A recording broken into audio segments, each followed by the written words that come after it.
crystal in your waist, Johnny, you're too bad. Whoa, whoa, whoa.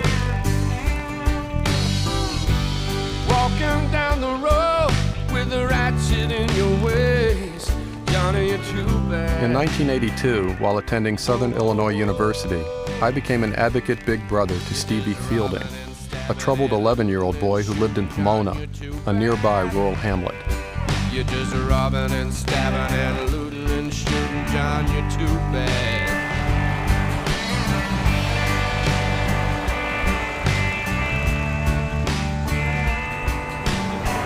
10 years later, I went back.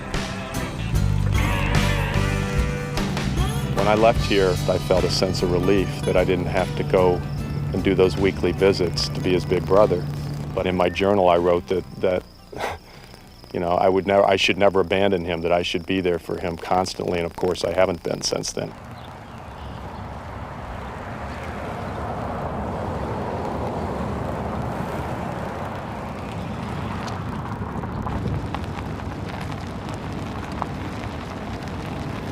Oh my God, here he is. Stevie, on crutches. Well, I need a hug. Can I have a hug? Yeah, I recognize you. Hi, Brenda. Hi, how are you? Good, how are you? Pretty good. You're married now here? Yep. Be 7 years this year. Really? Yeah. Congratulations. Thanks. 7 years later. Yeah, it's okay.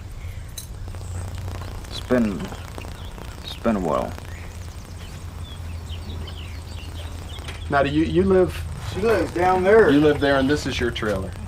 Yeah. Mom's trailer's gone. That's a new one. Yeah. So how did you dropped a tractor tire on it? Yeah.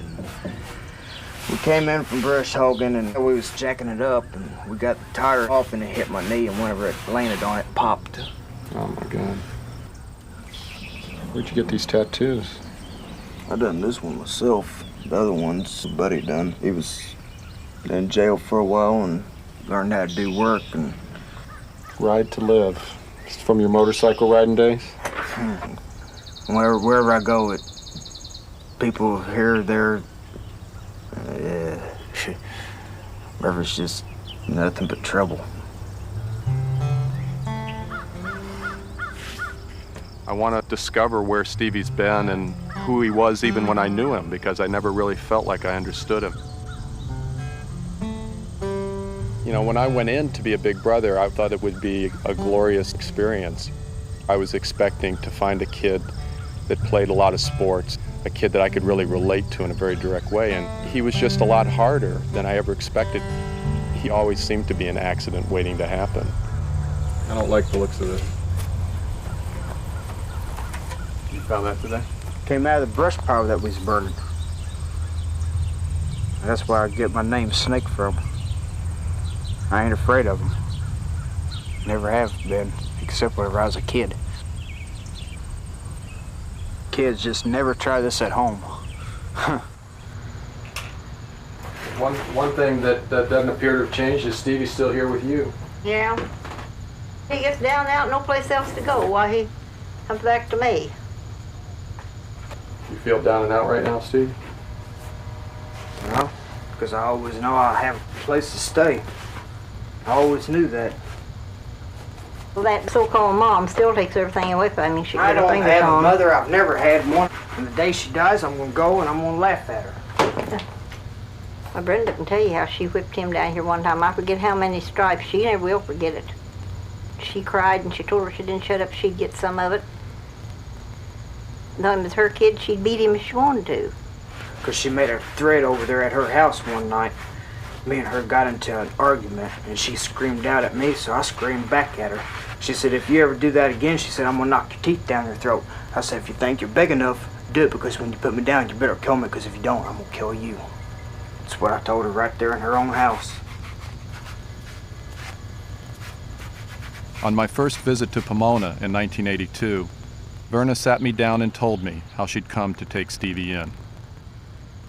When Stevie was just 6 months old, Verna's son Arvel defied her wishes and married Stevie's mother, even though he wasn't the boy's father. One weekend, they left Stevie with Verna and her husband Roy when they went out of town. She told me upon their return, Arvel and Bernice made it clear that they didn't want Stevie back. Stevie grew up in his step-grandparents' home, just 50 yards down the road from where his mother lived. Just because it was illegitimate, she didn't want him. See, after she beat him that time till his hip was green and had all them stripes on his back and arms, he couldn't talk. He completely lost his speech. He'd just point and make a racket when he wanted something. They gave him speech therapy for a long time, and there's not very many words now that he don't speak real plain.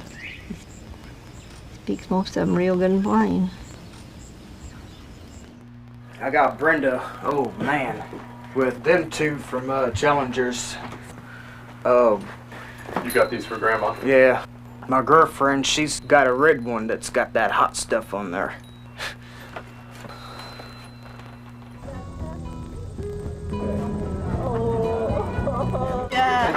All right, Bubby. He's quieter than usual, though. He is. I'm telling Why is he so quiet? Be your normal self, please. That's an embarrassment, what though? Him being himself. Me and Steve been together for 2 years. 2 wonderful years. I don't think Mom and Dad would ever like him. They think that just because he wrecked my car, he drinks and he does marijuana, that I can find someone else a whole lot better.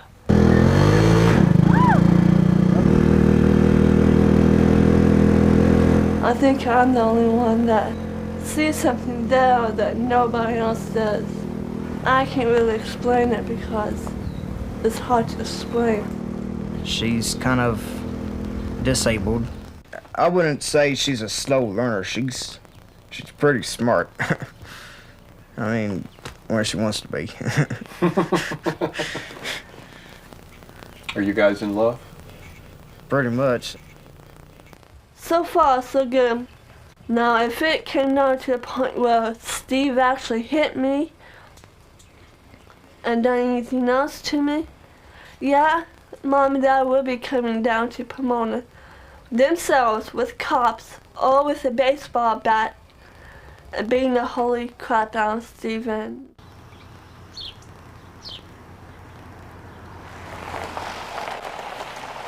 This morning, my wife Judy came by with the kids to see Stevie. As a youth counselor during our grad school days, she'd convinced me to become a big brother. You grew up.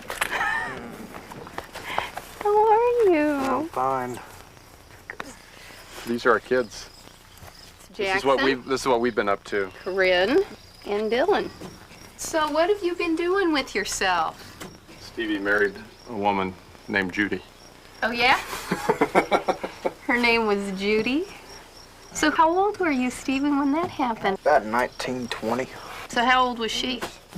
About 34. She was older than you. Yeah, she had 3 kids. And it only lasts about like 5.5 months, and then might as well say bye.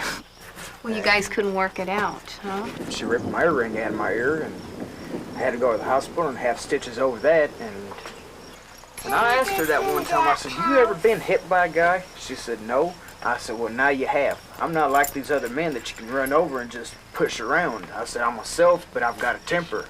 I can control it." Well, good. I'm glad to hear you can control it. Daddy. Why's Brenda mad at your mom? For the way she done me and her. I tried killing her one time. Did what? Tried to kill her one time. I went up underneath the car, and I thought I was cutting the brake lines. Instead, I cut the whole wiring system for all the lights and everything. Stevie. I ain't worried about her boyfriend or nothing, which he's got a plastic kneecap. Well, you hit his kneecap, he's gonna go down. He ain't gonna get back up.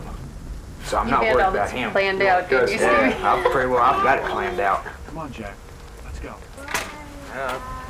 Pretty well enjoyed you guys being down. I wish you guys could stay longer. Well, we'll be back. We'll be back. Judy will be back too. Stevie, you take care, okay? I will. You're hard-headed, all right. You are hard-headed. Can't never stand It's okay. It's all right. It's okay to be hard-headed. Just take care of your knee. All right. Say hello to your grandma for me, okay? right. I'll see her the next time through. See ya. Okie doke. I never even thought they'd even have kids. I mean, people changes.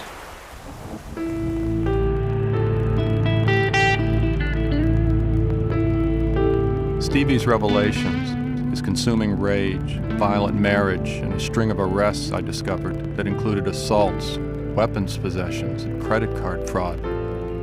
It went beyond my worst fears from the past of what Stevie would grow up to be.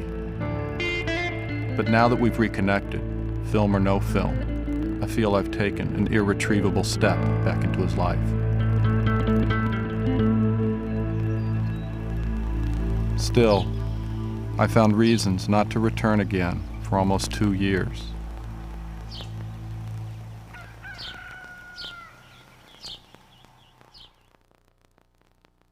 I called Stevie last night, or tried to. I got Grandma instead. She said Stevie was in jail. He'd been arrested a few days ago and charged with sexually molesting his 8-year-old cousin. Grandma was quick to say Stevie had been framed and his so-called mother was behind it. He gave a written confession to the police, but he told me he'd been manipulated and he planned to plead innocent.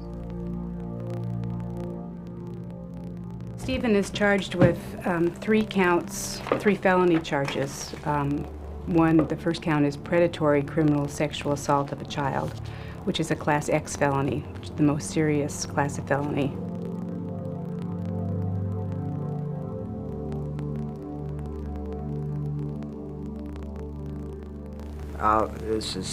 This is one thing that I never would have thought of that would have happened.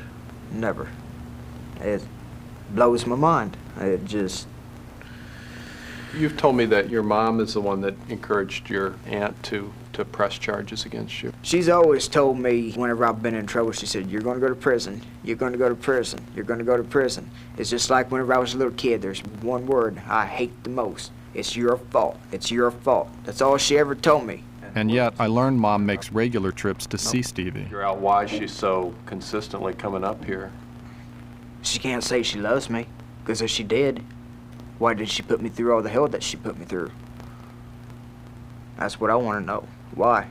Why did she come back 26 years later and wants to be a mother? To me, it's done too late. She should have thought about that years ago.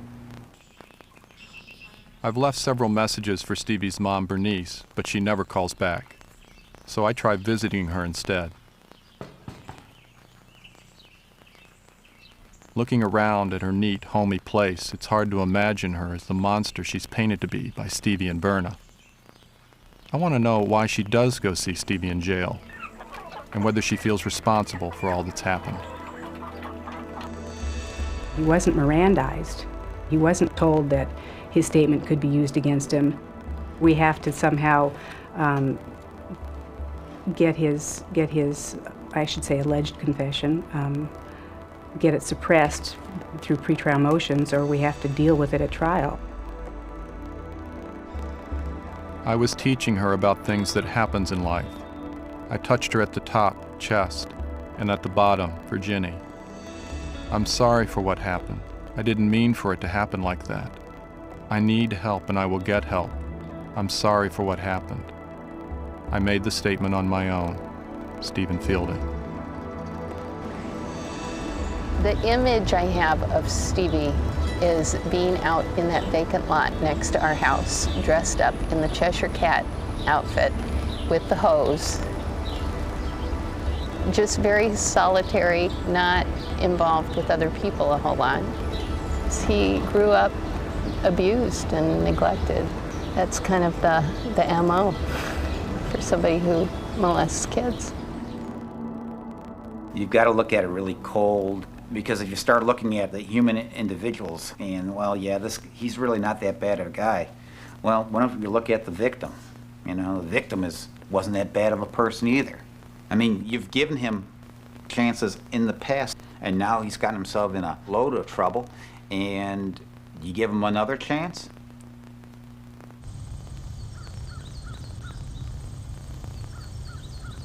So do you think Steve's innocent?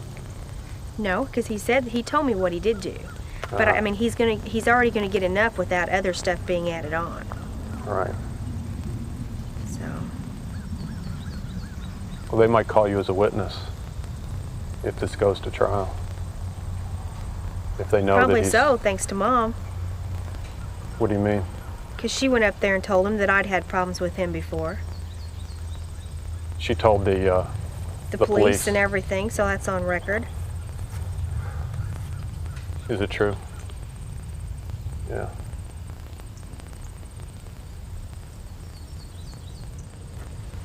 Now that was when he was just a kid, wasn't it?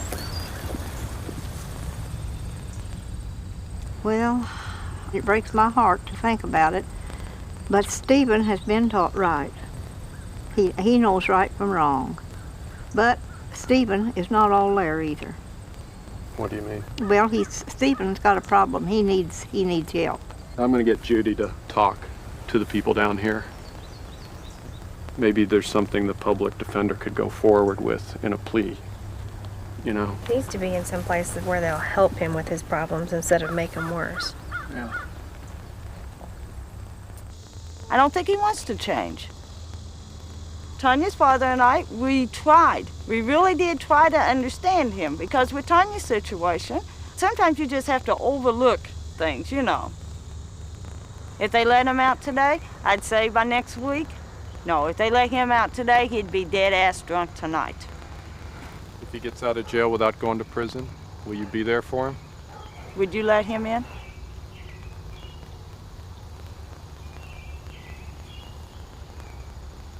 No. Seriously, no, Mom, I would not. If you got out of jail, I would not. I'm not. You're not. I'm not. Then why do you continue to go see him?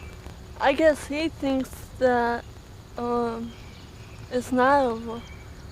But what does Tanya think? And why does he continue to send you letters from jail?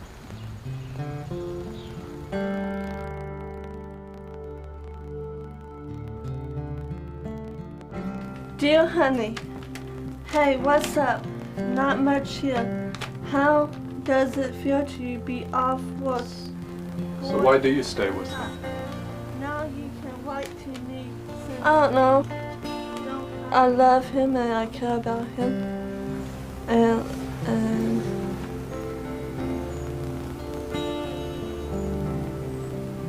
he makes me feel special. I mean,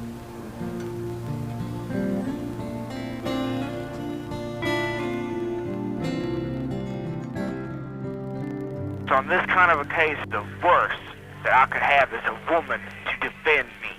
If I can't come up with the money, get me this lawyer that can beat this case, they're going to have to tie me down and take me. To take you to prison? Before I go, I said, I'll kill myself. I said, because they ain't taking me out of here alive. Well, now you can't talk that way. I walk through them doors, I might as well just say the hell with everything. I didn't commit to hiring the lawyer he wants, though as promised, I did talk to him.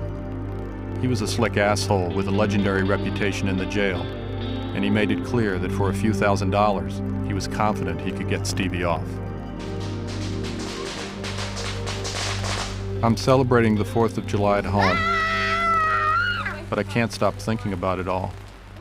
I know prison isn't the answer for Stevie, but putting him back on the street isn't either. Right now, doing nothing seems like the safest thing to do.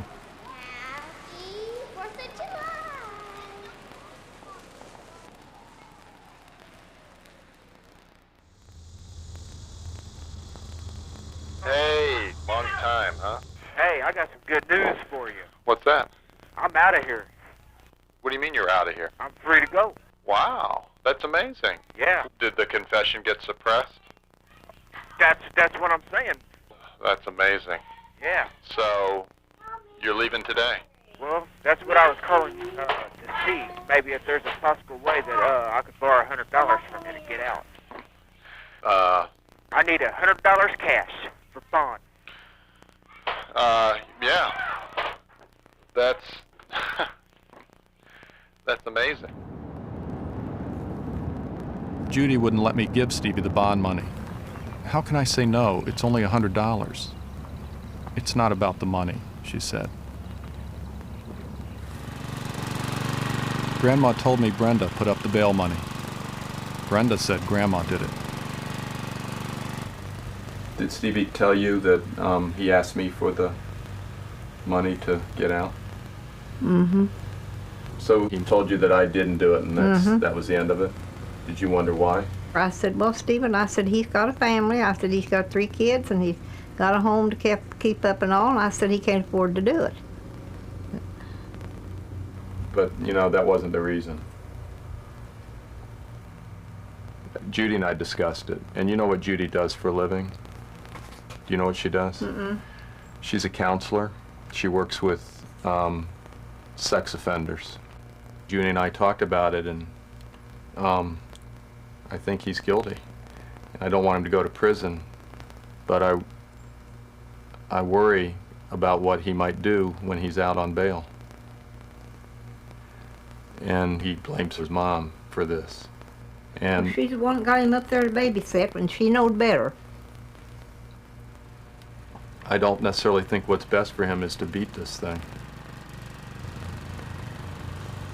Do you worry that if he beats this, that he'll just do this again to somebody? No, I don't think he will. Well, I don't know what's going to happen before it's all over.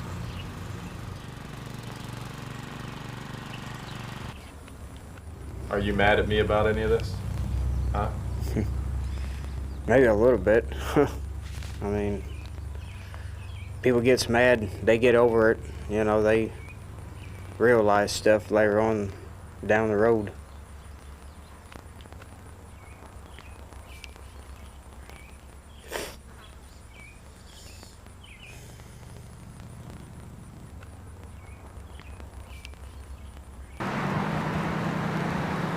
Bernice, hey, it's Steve James. I finally got Stevie's mother on the phone. She was reluctant to see me until I convinced her I wasn't out to make a poor Stephen evil mother film. But when we showed up, Bernice's sister Wendy was there, the mother of the victim. I'm the wrong person for you to talk to. I trusted him alone with my children, and he took advantage of it. He sat in a fucking chair for over 2 hours, determining whether or not he was gonna teach my child something he felt she should know, and he wanted to be the one to do it. He was her predator for over 2 hours before he got a stiff dick and went after her. He had a hard-on. How can a 26-year-old man have a hard-on for an 8-year-old? Yeah. You know, I'll see him in hell before I see him out. That's something that little girl has to live with for the rest of her life. And it's going to interfere in everything that she does. Little girl's afraid to sleep in her own room at night. She has to sleep with me. The least little noise, she jumps out of her skin, wanting to know if it's him coming after her, because he threatened to kill her. If she told, he threatened to kill her, because he's like a dog that's had a taste of blood. He's done it once. Does everybody, are they all so naive that he won't do it again? And who's to say the next time when a child fights him that it won't go one step further and he permanently hurt the child? But I was told you were the one that bailed him out. You were the one that sent him money. No, You know, and all want to this. get him out? No, I did not. I told Stephen I wouldn't do it. I did give him money occasionally in jail to buy cigarettes. I mean, a lot of people did that. I think Bernice even did that. What is all of this for anyway? I thought it would be good to make this film about Stephen and try to understand who he is and what he had become. I started this. About Stephen's I started. violated and abused life. But what I guess what I'm saying is that this incident has certainly shaken me. I'm not, you know, and I have a different relationship to him than Bernice does, and certainly different than you do, especially now. This film will be an honest film, as honest as I can make it.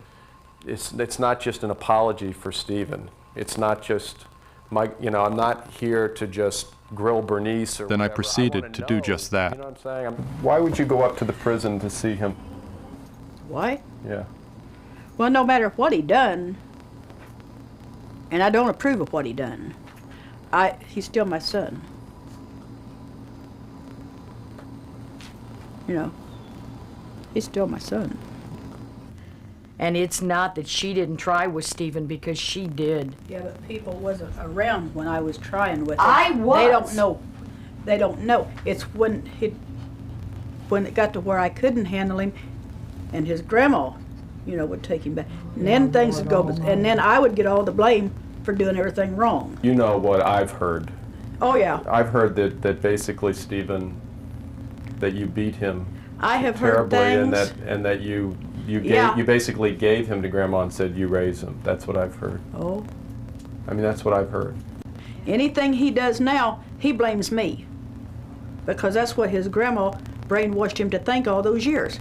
Anything that happened bad to him, it's because he had such a rough life because of me. There was no beatings? I mean, I hear that all the time. I didn't beat him. Yeah, I whipped him. But nothing to what. Why does Brenda say this too, then? Oh, Well, no, I have to ask these questions. So yeah, I've popped him in the mouth. I will not put up with any crap. If a kid stands by me and smarts off, I'm going to slap him in the mouth. I do not agree with a child standing and back talking. And this is where her and I differ. I don't think they should be smacked. I don't think they should be hit. Mainly because of the way I grew up. Had I turned the way that we were raised, I would have been in prison by the time I was 17. But see, I had that choice. And I made that choice. I don't pick up high heels, coal shovels, and beat my children. I don't cut switches off and cut them from their ankles to their ass and make them bleed and then put tights on them and send them to school to cover it. This all happened to you? Oh, we were raised in the back hills of West Virginia. My dad was an alcoholic, very, very abusive. What about Stevie's dad? No. And Who is Stephen's I won't go father? into that, no. No? No. Why not? Can you tell me why not? You won't? I just don't want to. Yeah. Does Stephen I won't know? go, no. No, he doesn't know. No. That's sad. Regardless of who he is or what he is, he has a right to know at least who his father is. Well, Arvel raised him as his son, you know.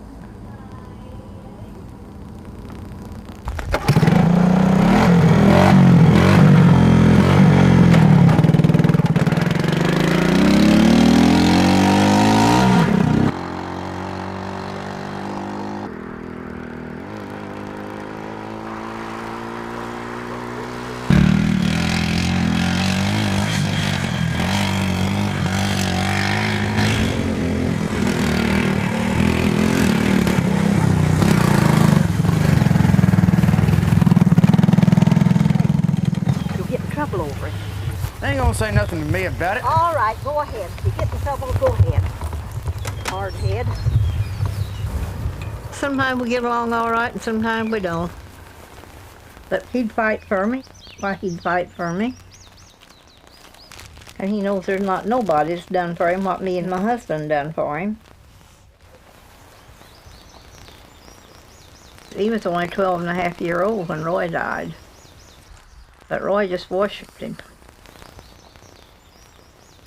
In 1983, I wrote in my journal, Grandma's life just about stopped when Roy died of a heart attack.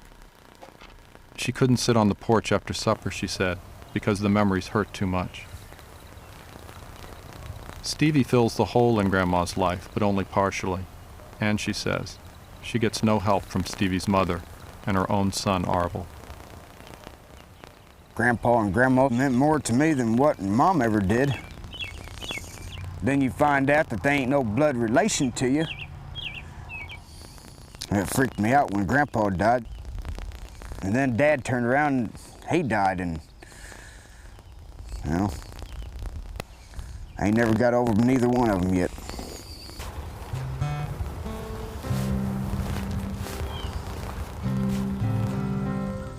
How old were you when you found out Arvel wasn't your real dad? Well, some time ago. But the way I see it, he is my dad because he's the only dad I've ever known.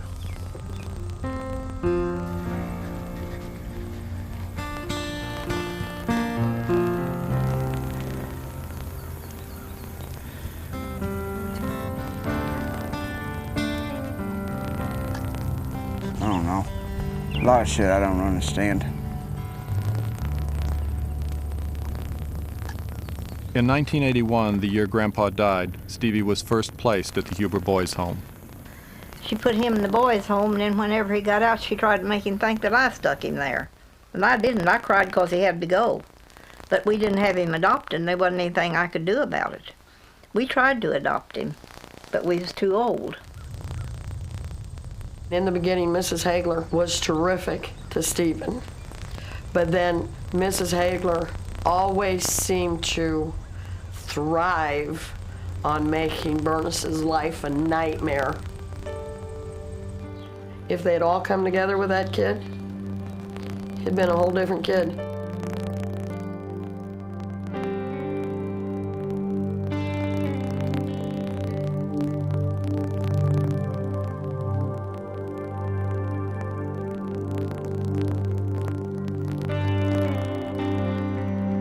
I thought, somebody's got to defend this kid. Nobody else is going to. Somebody has to be his protector. Hal and Dorinda became Stevie's first foster parents at the Huber Boys' Home when he was 11. Despite giving him regular doses of Ritalin, Grandma decided she could no longer control Stevie. He would thrive on attention, whether it was positive attention or negative attention. One time I remember it was out mowing and weed eating, and there was a copperhead snake that was laying there, and I seen them boys up there. I'm like, hey, looky here, what I got me a pet now. They're like, oh man, get that thing out of here. No. They just scattered like fleas. I'll bet. I got in pretty big trouble for doing that. He could irritate the life out of you, and at the same time, you just loved him to pieces. He grew on you. He was sweet. God gave his good will when he said, this is my law. Hal and Dorinda were Stevie's favorite foster parents, but after 3 years, Hal got this job as minister, and they left Huber Home. I've seen your glory. We're not his parents. We can't follow him everywhere, and there is a letting go. Realizing that when you let go, that there might be a train wreck at the end. The first people that had him at Huber Home, I think, was all right. But the next one was there, he was raped when they was there. And up until the last year or so, he's talked about that and cried. The first time I saw him, I walked into the behavioral disorder classroom. The teacher said, Stevie, come here, and out from behind a filing cabinet fortress, he came. He had been sort of closed off from the rest of the class because he was so disorderly, and he had a little bell that he would ring in order to get the teacher's attention. We had a lot of intelligent people working on him over the years, trying to come up with something that would either motivate him or to help him control himself, and we never came up with it. But when we get to the point that I'm going to have kids trying to hurt each other, then I've got to remove the child that's causing the problems. I realize now he was one of the more severe children that I've had to deal with. By 1986, Stevie had become so uncontrollable that Bernice gave him over to the state for permanent placement in foster care.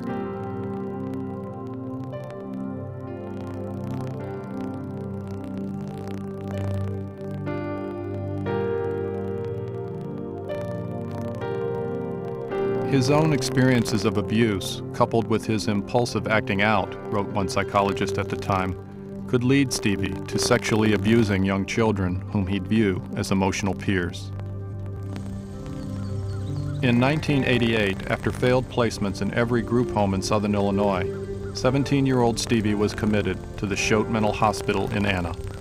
It took like 8 people to restrain me. And then when they strapped me down to a bed using cloth restraints, I just came out and I snapped them.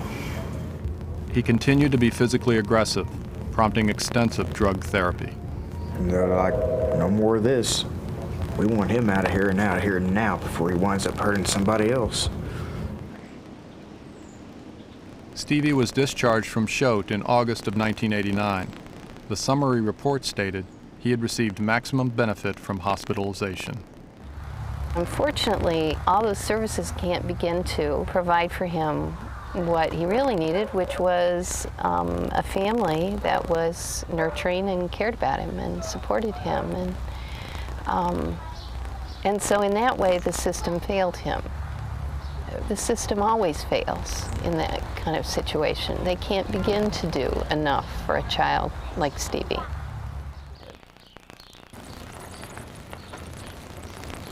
Frankly, there was a little bit of maybe wild talk about, maybe not letting him live here again. You hear this, it takes a village to raise a child thing. What do you do when the village fails? Where does our responsibility to people end? A lot of the older people remember him as a child. Hi. And they've always been very kind and compassionate toward him. You gonna introduce me? Yeah, I was getting ready to. This is Charlotte Tiller at the post office. Officer in charge. Yeah. At the post office till they have their new postmaster. We hear. It won't last very long, but I got something to say about it. Oh, Stevie. I mean it. You gotta be nice to people and give them a chance. No, I don't. I'll let you meet him. Yeah, you will. He's right here. This is Lenny. This is Steve. He lives down the road. Nice to meet you. He's a nice guy. You gotta give him a chance. Well, you don't know him, yeah? I guess I could. Yeah, he's a nice guy. Work out okay. Yeah, he's a nice guy. Yeah, real nice guy. And he works. Why'd you have to take my baby's job, man? I know Steve since he's a little boy, toddler. Yeah. Yeah.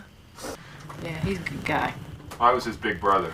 Verna told me he had a big brother. Yeah, Grandma told me. Long time ago. He waited for his Christmas card. He'd come in every day looking for his Christmas card from me at Christmas time. So. Oh, really? Yeah. He told me he was getting a Christmas card.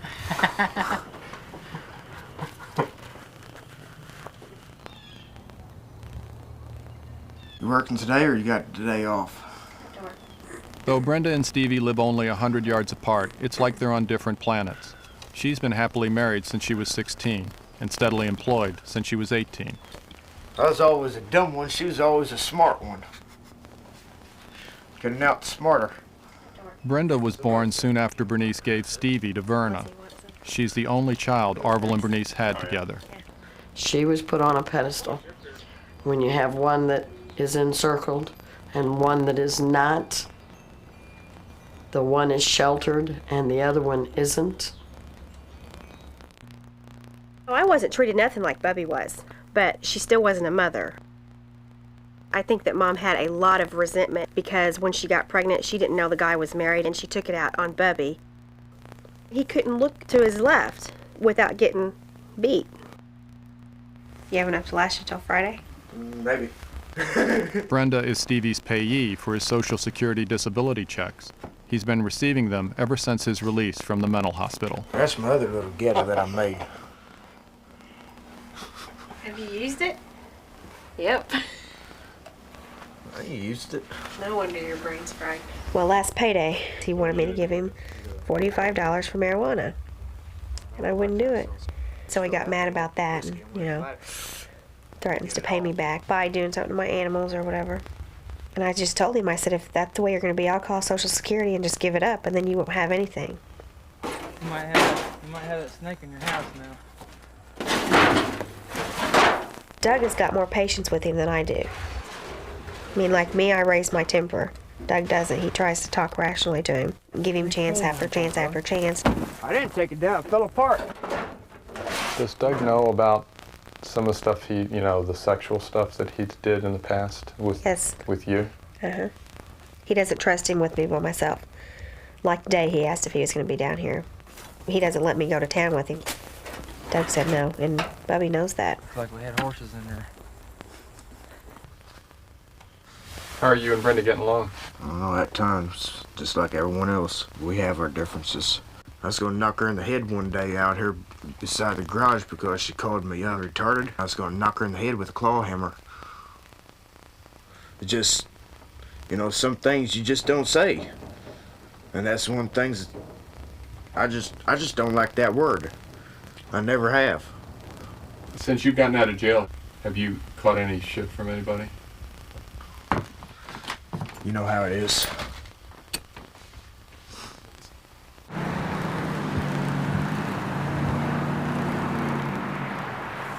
Stevie asked the court for a new public defender. Even though Patricia Gross's petition got his confession tossed, he didn't believe a woman would avidly represent him. And I think the judge thinks this case is a piece of shit, quite frankly, on the state's part. More likely, that's about what he was saying Friday whenever we was in court. Well, he did say that to me in court, actually. Now that he suppressed the statement, this case is a lot better to try. But there's always a risk that you could lose. And the downside of losing is a minimum 6 years penitentiary, maximum of 30 years. And that's not therapy, that's not help, prison. The judge has suggested to me a plea of guilty to Class 2 felony. It's got a real, awful name, criminal sexual abuse. The state would agree to credit for time served. You wouldn't do another day. And there'd be counseling. Do you have any interest in that? I don't know. I'd have to think about it. Well, I want you to think about it. I don't want you to do it without thinking about it. Okay, but do you have any questions? Do you think you understand me? I understand you. That ain't nothing. They're going to try and push for the felony because they have Wendy, who's putting a lot of pressure on him. She called down there this morning and threatened my sister. Now, if she's going to start doing that, there's going to be something done about it. Anything that you might try to do by way of contacting her could be misconstrued as you trying to harass her. So you in particular should steer clear of this. My advice, okay? That's legal advice. You're come mess with my family, I'm not. Well, then you're ignoring my advice.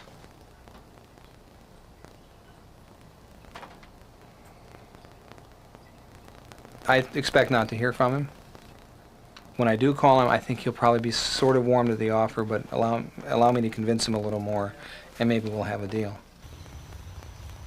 If they offered you a deal that guaranteed you not to have prison time but included counseling, would you take it? Probably not. Why not, though? I ain't going through that damn crazy ass shit. I don't need no damn shrink talking to me. I mean, I'm not as dumb as what the motherfuckers may think I am. They try to tell you shit that's going on in life, and they ain't going to tell me nothing because I've been through it and I've seen it. You think if you talked to somebody like Judy and took it seriously that it would help you?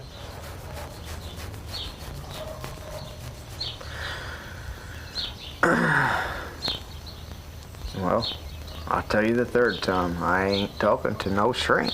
I mean, I'm just not. Even if it means going to prison? I ain't going to prison either. You got something else in mind? I ain't saying.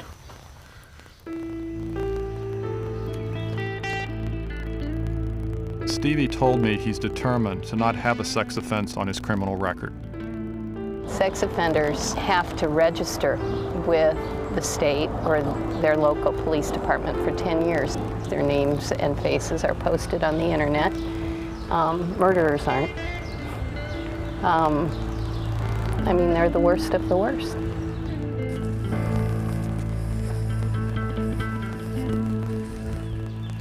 Have people given you a hard time for being friendly to Steve?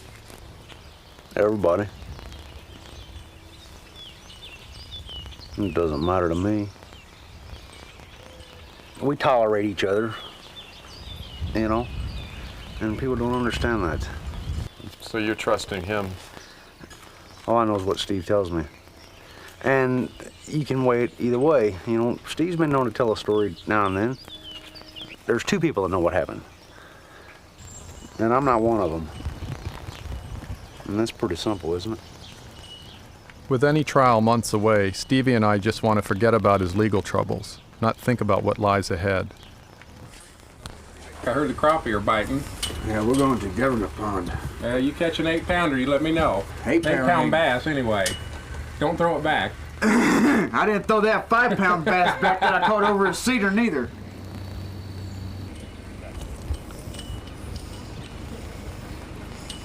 Catfish and bass loves frogs. I'm smart. I know what to use. I ain't.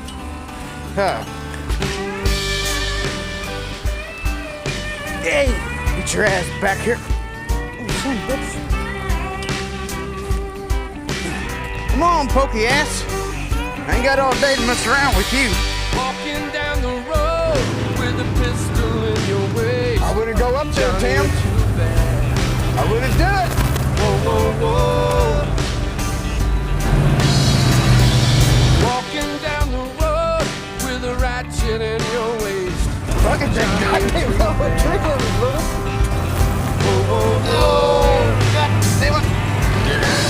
Robbing and stabbing and shooting on your two back. Which is robbing and stabbing and shooting on your two back. Fucking overheated the truck. Is this a comedy? It is a comedy at times. Now, if we don't catch any fish, you gotta edit all that stuff. We'll edit it so that a fish is caught. Hey, there's a bunch of fish in here. It's kind of like a peaceful getaway, you know? Yep. Thank you. Yep. There's nothing down here. Yep. There's not a damn thing down here. I've worked about 4 weeks, about a month this year. That's not very good. It takes more than that to get by. It doesn't matter. So what do you do? I'm swing a hammer. Construction carpenter. Your cork. God damn it, Tim. There's no fish. Well, what's it doing under? The wind. Yeah. Well, you... Get in there and get you some damn weights out then. It doesn't matter. Because you always look forward to tomorrow, you know? It's so gradual that you always expect the next thing, you know, the next step. And naturally, the next step would be tomorrow. Fucking tick. Damn. You get lost down here so easy. Yeah. But this isn't bad. Sitting there drinking beer and fishing and, you know, not catching any fish, but... Tim, he's going to town, man. Damn it. Oh, got him. Oh, missed him. He's gonna be a fat bastard whenever you get done with him. Frog time? Yep. Oh, man. Don't even tell me. Oh, so much got out. Damn. Rain, motherfucker, rain! Shit. It's kind of sort of like freedom. You know, I can stand out in the rain if I want to, by gosh. We're pretty much content, you know. There's not a whole lot we need, you know. Yeah, we don't have a good woman, but by gosh. Yeah. Are we that demented? Hell, we ain't that damn drunk yet, though. Hell no, we ain't started here. You guys are more than welcome. You get your cold one out of the cooler. All that filming about it wear me out. Damn. That's pitiful. I'm ashamed of that. I don't give a fuck. About that one. Can't do no better than this down here. Might as well just give it up. It doesn't matter.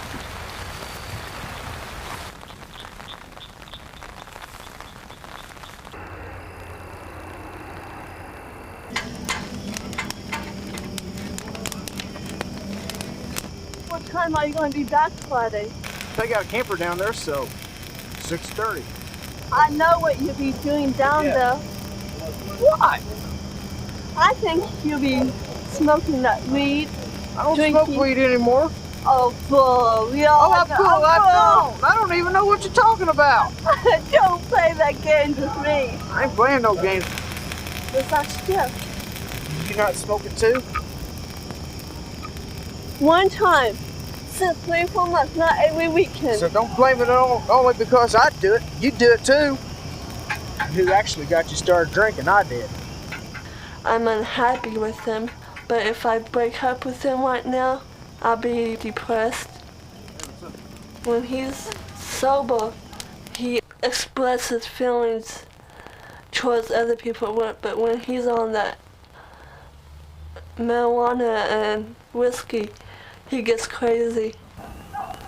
This boy's been drinking whiskey. Good old Jack. Stevie's prepared for Bernice's arrival. Against his wishes, she's coming out to belatedly celebrate his 26th birthday. You bitty whoop, huh? Goldie, you're gonna stink like him now. Fuck you. The horse you rode in on. Don't piss me off. I won't give you no more spending money. It's her. Hi. Hi. Gosh. Howdy, howdy. Oh, look at that. It's the first time they've seen each other in months. Cool Joe. That's the snake man. When you get so drunk he's on the ground crawling around? No, the reason was because I play with him. Yeah, like the night that we was down there and that snake was... I know that son of a bitch is Yeah. every bit about 5.5 foot fucking long. Yeah. Watch your mouth. Big son of a bitch. That one company out that There me ain't and no you sense came in up telling with. him to shut up because he ain't gonna listen. Gosh. Remember what Dad told me? He said, son, God gave you a mouth. Yeah, you're dreaming again, too. Learn how to use it. No, He didn't tell you to use never it that told you way.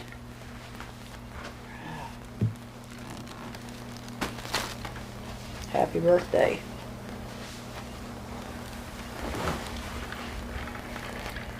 A little late, eh?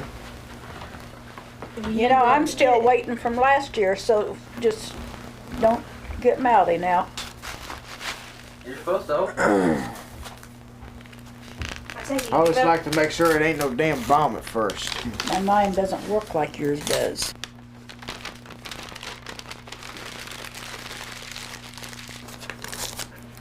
Tomorrow when we go to the doctor, it just takes 1 or 2 squirts. Don't pour it over your head.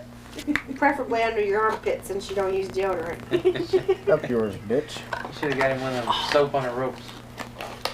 He wouldn't know what to do with it. It says, son, on your birthday, go for it. And I knew he would. It says, make today the best birthday ever. Happy birthday, Mom and Bobby. And then up here I put Stephen. Please remember, I'll always love you. Hope you have a happy birthday and many more. Love, Mom. Be grateful. She said love in that card twice.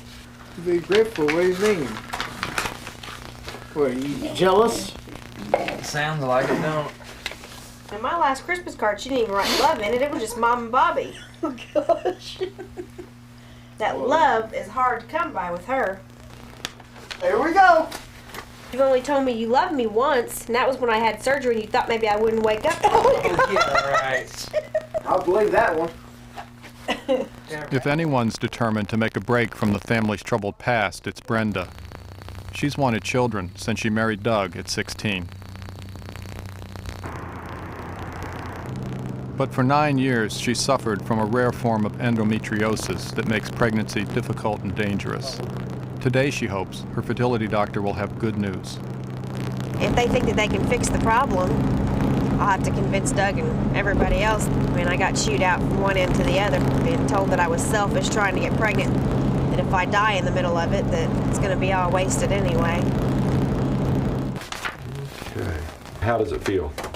I have been having a lot of pain. Still having pain. I think before we try and be pregnant, we would be smart probably to poke a scope back in there and try and laze off any residual disease that you've got and try and get you pregnant as quickly as we can after that. What happens if I don't get pregnant? Then we may either be looking at in vitro or gift. The problem is cost, and it's usually $5,000 to $10,000 per attempt. Questions? Not now. I think he's toying with her life. I would rather keep her and have a baby. Really, seriously, that's the way I feel. There's all these people that get pregnant the first time they have sex and everything, and they don't even want them. They're mean to them. People like Mom that didn't need kids to begin with, didn't know the first thing about kids, and then I can't have them. But I guess there's a reason for everything. I'll find out one of these days. Why do you come on these doctor visits? What do you think?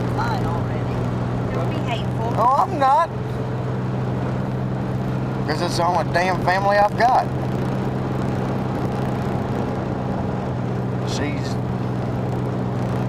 She's one I can turn to a lot of times. She'll know I help her out and she helps me out. And that's the way a family should work.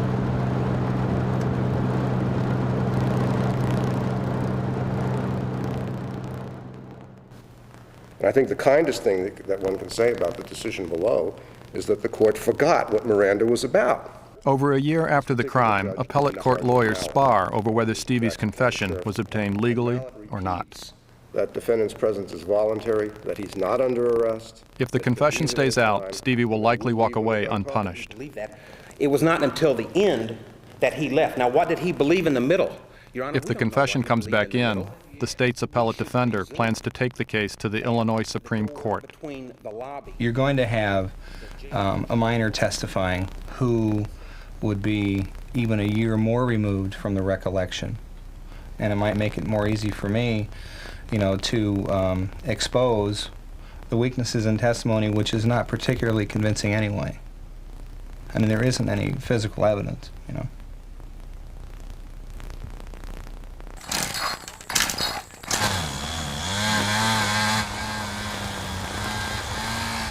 He swore up and down to me out there that he didn't do what they said. According to him, he didn't touch her. He said he picked her up and put her on the bed and spanked her because he'd let both of them take a bath together, and they got into a fight and splashed a bunch of water out on the floor. And I said, well, if she was red and irritated and the doctor says that she was, where did that come in at? Well, I don't know. So do you think he's innocent? No, Not I think he completely. done something. I just don't know if he I think he done done something, I just don't know what. I mean, at least he stopped. And we read the police report, said something there where Holly kicked him. That's when he quit. Do we still have that somewhere? And she hid under the bed or something.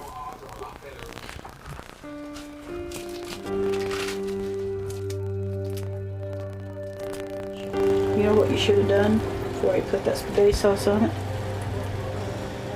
Left it in your bowl and run water through on it. Get back. I ain't asking you for advice no more. What? Say nothing. She wants to believe he done it. She just can't bring herself to believe he really done it.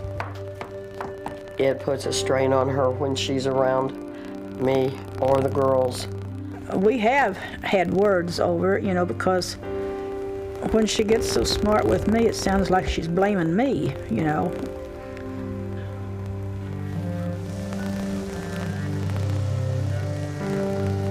There will never come a day that it will be repaired.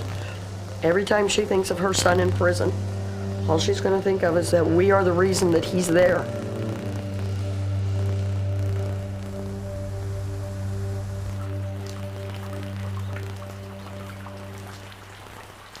You're always cold after surgery. Today, Brenda's having a precancerous ovary removed. While Bernice waits in the car, Brenda stops by to pick up Stevie and Verna. Grandma, why won't you go? You know I want you to go. You went the last time. I told you, Brenda. If the prostitute went, I wouldn't go. Well, whatever, I'm gonna be late now, so.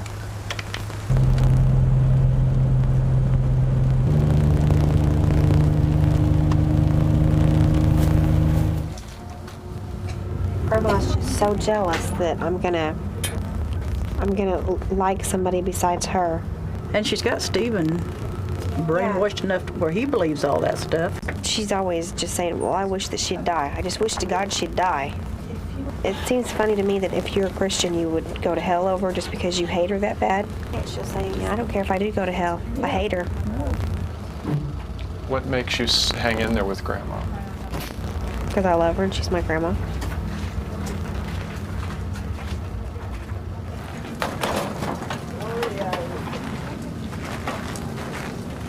She's crazy for giving that bitch back there. But Stevie, how do you ever move on if you don't get over stuff? You're just gonna take this to your grave? You're gonna take it to your grave? Damn right. Well, don't you see what it does to you? All I see you doing is hanging out in Pomona and raging about your mom and all she did to you when you were a kid. How many years are you going to carry that around? I'm not saying you have to go make up to your mom. Until this stupid bitch dies. And then that's whenever it'll be over with, whenever I'm laughing right over her grave. Do you understand what I'm saying, though? I see what you're saying, and your point is, if you expect me to forgive her... I'm not saying forgive. I'm saying forget. Well, if this movie's gonna be based on my life, by God, shit, people's gonna know. Well, I mean, trust me, we've heard it. And that's why you need therapy. I don't need no damn therapy. You know, nobody can help you if you don't want to help yourself. You know that. And you don't want to help yourself, so what's the point? She had a lot of adhesions on the left side. It's like we wish you would have clipped all those loose and then took the left tube and ovary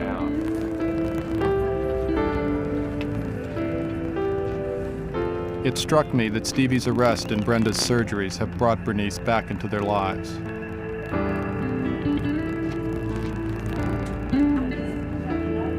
And in so doing, has ripped the family even further apart.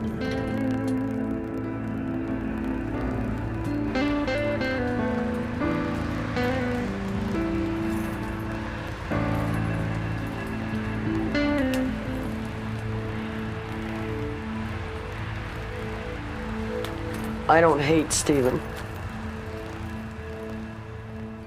I feel sorry for Stephen. And I'm angry at what he done because I look at Stephen as not at a 28-year-old man. I look at Stephen as a 12-year-old boy that's lost. You should have seen the two girls and him. It was like watching three little kids. She idolized him. She worshiped him. She worshiped him. And I have to be here to put her pieces together. Who's going to be in prison with Stephen to pick up his pieces? When it really hits home to him what he's done. When he's sitting in there and it finally sinks into his mind, oh my gosh, here I am, this is my life. In 1985, I wrote, Stevie has been in every kind of behavioral modification system since first grade and has learned their essential flaw. If the punishment is acceptable, you will beat the system. Having already survived severe physical abuse, he feels he can take anything. You're going to meet with Stevie today. Yeah, he's supposed to come in. 1 year ago, Stevie passed on a chance to make a deal when the confession was tossed. Now the appellate court has ruled, and the confession's back in. Are you going to talk to him at all about his prospects with this? He's committed to trying the case, which is certainly his right to do. No, but despite that. But you know what the problem, I think, is that he hears, you don't know, it might work out, that he's going to waste whatever time he had to make a deal or whatever, and then it's going to be too late and they're going to send him up the river. But it's their right. If they want a trial, they're going to have one. You know, if you want your Viking funeral, okay. You know, die with your boots on, that sort of thing. That's my job. I'm their advocate. The 5th District has already made their decision, and they say the statement comes in. That's good or bad? Well, it means it's going to come back here for a trial. Yeah. State's attorney, right? Right. He's the guy prosecuting the case. He's the chief state's attorney. Yeah, dickhead. I've heard a lot about him on TV. Yeah, he gets on TV on occasion. Yeah, he does. All right. Mine needs a shoe. Well, I keep that to myself, though. yeah, I wouldn't say that with the camera running. Of course, I would advise you against that. The alternative is the Supreme Court will decide to hear the appeal, in which case it wouldn't come back here for at least a year. In another year, I don't know. There might be the urge to have this put behind him and all that business, so I'm not trying to, give you false hopes or anything like that. This is where I feared the meeting would go. I think you're probably right to have this heard by a judge, as opposed to a jury. And quite honestly, I've won cases with judges. Judges don't wet themselves when they hear what the charges are. I mean, the charges they're appalling, Are you willing to address with him the question of if this comes back for trial, the potential realities of... Oh, well, yeah, I don't think it's a secret that, particularly with the statement, if the statement's in there, odds are good you'd be convicted. That statement is damaging, okay? So some kind of offer saying he's willing to plead guilty in exchange for probation and counseling or well, therapy. Probation and counseling, I don't think the state would be in a position to take that. They would probably insist on penitentiary time. But they might be willing to reduce the amount of penitentiary time. I think they would be amenable to an offer, but I haven't received any indication from Stevie that he's, in a position to make one. What do you think about that, Stevie? I don't know. I guess what I want you to think about, Stevie, is... Thank hell this ain't your life that we're talking about. This is mine, man. Well, I know that, but I guess I want you to think about whether you want to roll the dice like this, or whether you want to think about how much time... I rolled the dice too much and I ain't came up with nothing yet. Well, exactly.